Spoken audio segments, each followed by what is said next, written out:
recording the album Troubadour in Jamaica was interesting for me in that we got to know Jamaican people kind of through conflict, because when we came from Somalia and we were, teenagers, in our neighborhoods, the only other relevant gangs were Jamaicans. This is true in Toronto, that the hood is usually made up of a lot of Jamaicans and Somalis.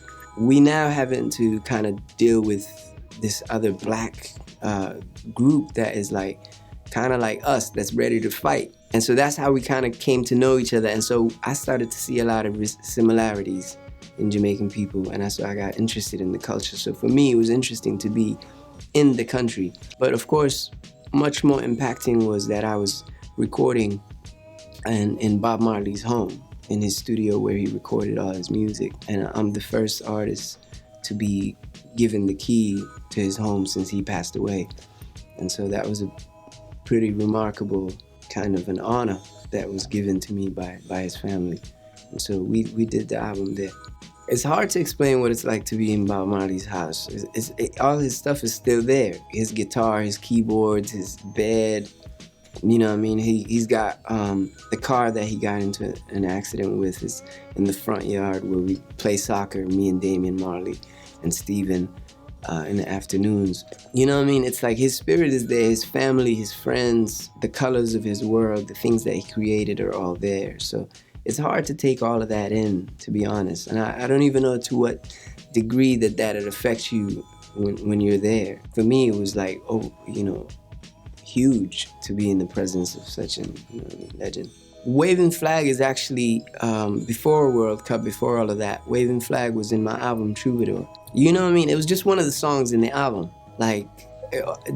Granted, it's one of the songs that a lot of people say, yo, this is a powerful song, this is like a big tune. I've heard other artists say that to me, but then they say that about Take a Minute, they say, about other songs in the album. Well, what happened was, Coca-Cola is the sponsor for the World Cup. They were looking for the anthem for the World Cup, and they were trying to reach out to a lot of artists. By no means was I the only one or even the closest one to the finish line for that, because there's a lot of famous artists that they were talking to. What they wanted was someone to redo an old song, to remake a song. And I was like, I'm really not that kind of artist. I don't really do the remake thing. But I do got a song that's like, I think, just perfect for this, that's really fitting. And we sent in Wavin Flag, and I think, the good people at Coke saw that and they were like, wow, this is like a gift, And everybody just kind of was like, this is the one. And I wanted to do a remix for the song, because when you think about the World Cup and how many, billions of people watch it, as well as the stadium kind of anthemic things that you want to hear in that place. My song, Wavin Flag, the original, was quite melancholy and quite, like a ballad. What I wanted was to do an upbeat version without losing the message of the song. So I did the celebration mix, where we took like 50 drums into the studio and started like, like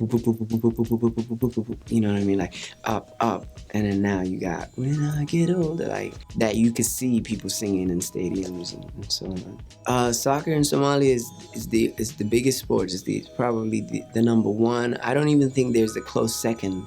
It's what you do. It's like tradition. You go outside of your house, the alleyway, there's kids, there's a game going on. We used to make these uniforms. When the World Cup would come around, different neighborhoods in Mogadishu would make different teams.